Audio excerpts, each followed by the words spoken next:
একটা পালানো সরকার, যারা পালিয়ে গিয়েছে তারা বারবার বলে পালানোর পথ পাবে না। তাদের মধ্যে নির্লজ্জ সরকার, নির্লজ্জ লেসপেন্সার, নির্লজ্জ নেতাকর্মী পৃথিবীর ইতিহাসে এরা নাৎসি পার্টি থেকেও খারাপ, নাৎসি পার্টি থেকে ওরা নির্লজ্জ।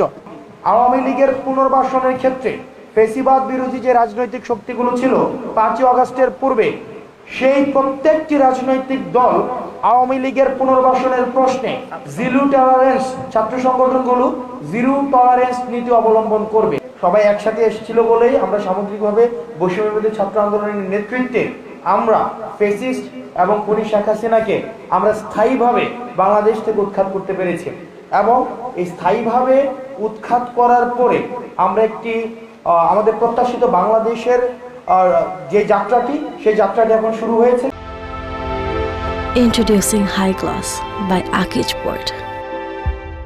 কিন্তু এই শুরু হওয়ার পর থেকে আমরা দেখছি যে আমাদের বাংলাদেশ থেকে যে ফেসিবাদটি উৎখাত হয়েছে, তাদের নানাবিধ ষড়যন্ত্র, তারা বিদেশে বসেও বিভিন্নভাবে ষড়যন্ত্র করছে এবং বিভিন্ন ফরম্যাটে তারা আবার ফিরে আসতে যাচ্ছে।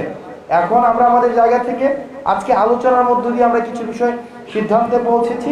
এই সিদ্ধান্ত হচ্ছে বেসিক কিছু প্রিন্সিপালসে আমরা আমাদের জায়গায় পলিসিগত জায়গায় রাজনৈতিকভাবে এটা রাজনৈতিক সৌন্দর্য, গণতান্ত্রিক সৌন্দর্য, সেখানে বিভিন্ন বিষয়ে দ্বিমত থাকবে, কিন্তু বেসিক প্রিন্সিপালসে আমরা একমত থাকবে। সেটার মধ্যে হচ্ছে যে zero tolerance two Awami League.